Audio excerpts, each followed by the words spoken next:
नमस्कार। श्रीमन क्लासेस के YouTube channel में आप सबों का स्वागत है। एक ऐसे चैप्टर जिसका बहुत ही महत्वपूर्ण स्थान है, जैसे एज बेस्ड क्वेश्चंस हैं, उम्र आधारित जो सवाल जो पूछे जा रहे हैं, जो कॉम्पिटिटिव एग्जामिनेशन में जो भी आप एग्ज़ाम देने जा रहे हैं, चाहे वो स्टाफ सिलेक्शन कमीशन हो, रेलवे रिक्रूटमेंट बोर्ड हो, IBPS हो, SBI हो या कोई भी ऑब्जेक्टिव एग्ज़ाम, उसमें एज से संबंधित सवाल पूछे जाते हैं। और वैसे सवाल जो काफ़ी कॉमन है एग्ज़ाम में, एक तरह से देखा जाए तो बहुत सारे सवाल जो है उसकी पुनरावृत्ति होती है, रिपीट होता है, केवल डेटा वगैरह चेंज रहता है। यदि कंसेप्ट सही रहे तो उस सवाल को आप बहुत ही कम समय में एक्यूरेसी के साथ सॉल्व कर सकते हैं, जिसकी ज़रूरत है। और आज उसी को हम लोग गौर करेंगे। जैसे एक क्वेश्चन है इसमें, हाँ, एज पे एक चीज़ ज़रूर याद रखना चाहिए कि उम्र का जो डिफरेंस होता है, किसी भी दो व्यक्ति के बीच का उम्र का डिफरेंस, वो हमेशा सेम रहता है, चाहे वो 6 साल बाद, 6 साल पहले, 10 साल पहले, 10 साल बाद। उम्र का जो डिफरेंस होता है वो हमेशा ही सेम रहता है। इसके लिए आप याद रख सकते हैं, जब तक सूरज चांद रहेगा उम्र का डिफरेंस सेम रहेगा।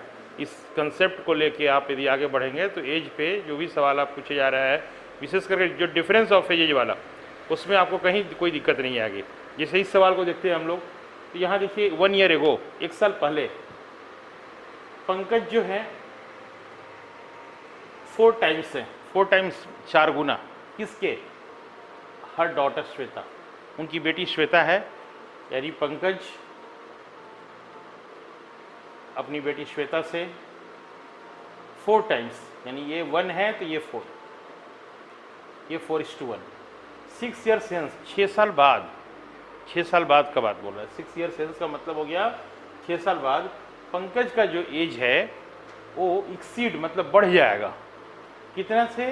By 27 years. अपनी बेटी से वो 27 ईयर्स ज़्यादा हो जाएंगे। देखिए ये जो दिया है 6 साल, ये आपको कन्फ्यूज करने के लिए दिया है, इसका कहीं कोई रोल नहीं है, इसका कहीं कोई यूज नहीं है। और यहीं पे अक्सर स्टूडेंट लोग एरर करते हैं या यहीं पे कन्फ्यूज हो जाते हैं। देखते हैं वो 6 साल बाद वो बड़ा होगा 27 साल, नहीं, हमेशा वो जो उम्र का जो डिफरेंस है पंकज और उनकी बेटी श्वेता का, वो उम्र का डिफरेंस 27 ईयर्स वो हमेशा रहेगा। इसको कैसे सॉल्व करेंगे? देखिए 4:1, यहाँ डिफरेंस कितना हो रहा है रेशियो का? 4 - 1, देखिए जी 3 आ रहा है। और इसी 3 को इक्वेट कर देंगे हम लोग 27 से, 3 इक्विवेलेंट टू 27, क्योंकि देखिए रेशियो का जो डिफरेंस है और जो ईयर का जो डिफरेंस है दोनों को इक्वेट कर देंगे। देन 1 इक्विवेलेंट टू 9, ये जैसे ही 9 होगा इसका मतलब श्वेता 1 × 9 और पंकज 9 × 4 36। तो पंकज का उम्र 36 और श्वेता का उम्र 9। और ये देखिए रेशियो, ये ध्यान रखिएगा, ये रेशियो कब का दिया है? 1 ईयर एगो का है, 1 साल पहले। 1 साल पहले जिसका उम्र 36 साल का है, अभी कितने साल का हो जाएगा? 37 ईयर्स का हो जाएगा, और ये 10 साल का हो जाएगा। अब आपसे पूछा है इसमें the ratio of the present age of Pankaj and his daughter. Pankaj 37 के हो जाएंगे और जो उनकी बेटी है वो कितने का? 10। ये रेशियो हो जाएगा। तो हमको लगता है ये आपको समझ में आया होगा, और इस तरह के सवाल को हम लोग और आगे बनाएंगे। एज के सवाल को कंटिन्यू करते हुए हम लोग नेक्स्ट क्वेश्चन पे आते हैं। इसमें जैसे आप देख रहे हैं, लास्ट ईयर मतलब पिछले वर्ष कोमल 10 साल छोटी थी काजल से। ये देखिए फिर यहाँ लास्ट ईयर का कोई मतलब नहीं है ऐसे सवाल में, क्योंकि यहाँ साफ साफ दे दिया कोमल वाज 10 ईयर्स यंगर, यानी कोमल छोटी है किससे? काजल से, यानी ये दोनों का उम्र का अंतर दे दिया 10 साल, इस तरह से। और 1 ईयर हेंस, 1 साल बाद, ये रेशियो कितना हो जाएगा? 11:16 हो जाएगा। यहाँ देखिए ये जो रेशियो है ये 16 और 11, जो बड़े हैं वो 16। यहाँ फिर डिफरेंस कितना होता है? 5। 5 इक्विवेलेंट टू 10 कर देंगे, देन 1 इक्विवेलेंट टू 2 हो जाएगा। तो 11 2 या ये 22 हो जाएगा, और ये 16 2 या 32 होगा। ये जो एज निकला, ये एज जो है ये कब का रेशियो है? 1 ईयर हेंस, मतलब 1 साल बाद का है। ये 1 साल बाद का है, जिसका 1 साल बाद 32 साल होगा। अभी इसमें से 1 माइनस कर देंगे तो 31 ईयर्स हो जाएगा, इसमें से भी 1 माइनस कर देंगे तो 21 ईयर्स हो जाएगा। तो प्रेजेंट एज पूछा है, प्रेजेंट एज यानी 31 ईयर्स एंड 21 ईयर्स, इस तरह से इसको हम लोग बनाएंगे। जो भी इस तरह का उम्र का जो डिफरेंस है, हम लोग उसको रेशियो का डिफरेंस से इक्वेट करके और उसको बहुत आसानी से सॉल्व कर सकते हैं। एज बेस्ड क्वेश्चन पे हम लोग चर्चा कर रहे हैं। अभी हम लोगों ने देखा एज बेस्ड क्वेश्चन पे जो एज का जो डिफरेंस था उसके ऊपर जो सवाल था उसको हम लोगों ने देखा कि कैसे उसको जल्दी से सॉल्व कर सकते हैं आसानी से। उसी तरह से मिलता जुलता क्वेश्चन ये है, IBPS PO के एग्जाम में पूछा है, PT में, प्रीलिम्स में, और अभी हाल में ही पूछा है। और इसमें हम बोल सकते हैं ये जो इन्फॉर्मेशन जो दिया है, जेम के फादर 30 साल बड़े हैं, 30 साल के हैं।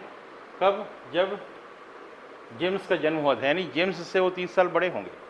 साफ साफ है कि जब जेम्स का जब जन्म हुआ तो उनका उम्र था फादर का 30 साल। इसका मतलब कि जेम्स जो है फादर से 30 साल छोटे हैं। इस लाइन का मतलब यही हुआ, उसको हम लोग इस रूप में लिख दिए। उसी तरह से व्हेन ही वाज बॉर्न, उसके बाद दिया है ही मदर से, जो जेम्स की मदर है वो 24 साल की थी। कब थी? जब उसकी सिस्टर का जन्म हुआ था।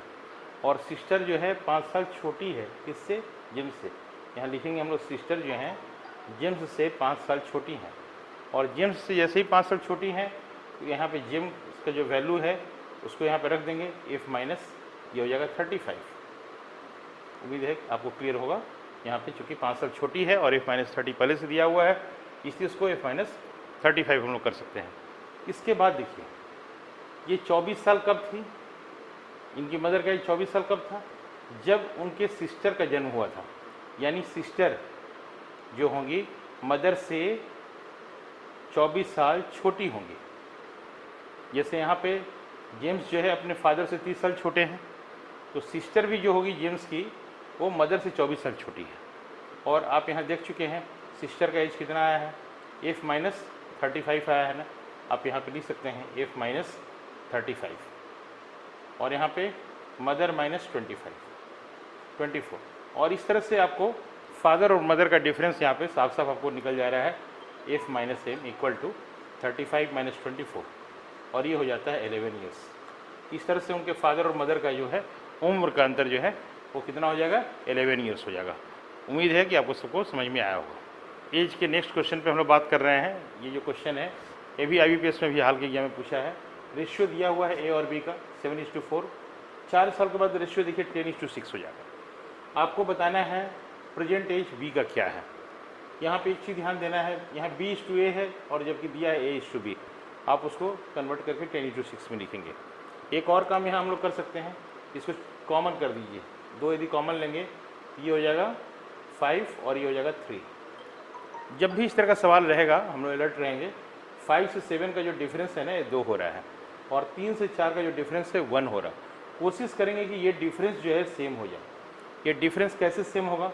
इसमें 3 से मल्टीप्लाई करेंगे तो 3 3 या 9, 3 5 या 15 हो गया। और उसी तरह से यहाँ पे 2 से मल्टीप्लाई करेंगे तो ये हो जाएगा 14 और ये हो जाएगा 8। अब देखिए यहाँ ये 14 है और ये 15 है, एक का अंतर हो गया। ये 8 है और ये 9 है। तो एक चीज़ ध्यान रखिएगा, जब भी इस तरह का सवाल आएगा जहाँ पे रेशियो का डिफरेंस सेम हो गया, जैसे कि 14 से 15 1 हो गया, 8 से 9 1 हो गया, यानी 1, यानी रेशियो का जो डिफरेंस होगा, रेशियो डिफरेंस इक्वल टू जो ये जो डिफरेंस ऑफ ईयर है YD, इसको दोनों को इक्वेट कर देना हमको। YD क्या होगा यहाँ पे? आफ्टर 4 ईयर्स की बात है ना। यहाँ पे 1 इक्विवेलेंट टू हम लोग 4 लिख सकते हैं। ये 1 क्या है? रेशियो का डिफरेंस है। 14 15 8 9 का जो डिफरेंस 1 आया वो, और चूंकि 4 साल बाद यानी ये है आपका ईयर का डिफरेंस। इस तरह से 1 इक्विवेलेंट टू 4 हो गया। देन 9 इक्विवेलेंट टू 9 इंटू 4 हो जाएगा और ये 15 इक्विवेलेंट टू 15 इंटू 4 हो जाएगा। तो ये एज जो निकला ये 4 साल बाद का निकला। अभी प्रेजेंट एज के लिए क्या करेंगे? ये 60 है -4 कर देंगे, या 36 है -4 कर देंगे। ये कितना हो जाएगा? 56 हो जाएगा और ये 32 हो जाएगा। या 1 इक्विवेलेंट टू 4 आया ना, तो जैसे 8 है यहाँ पे 8 इंटू 4 हो जाएगा 32 ईयर्स। ये सीधा आप यहाँ पे निकाल के आप आंसर कर सकते थे, इतना बनाने की ज़रूरत नहीं था। यदि ए का एज पूछता आप लिख सकते थे 14 इंटू 4 56। तो उम्मीद है आपको ये समझ में आया होगा। जब भी इस तरह क्वेश्चन है आप रेशियो कि जो डिफरेंस है उसको इक्वलाइज कर दें और इस तरह से बनाएं। आप इसको इक्वेट करके तो ये क्वेश्चन आपका तुरंत सॉल्व हो जाएगा। उम्मीद है आपको इसका फ़ायदा मिलेगा।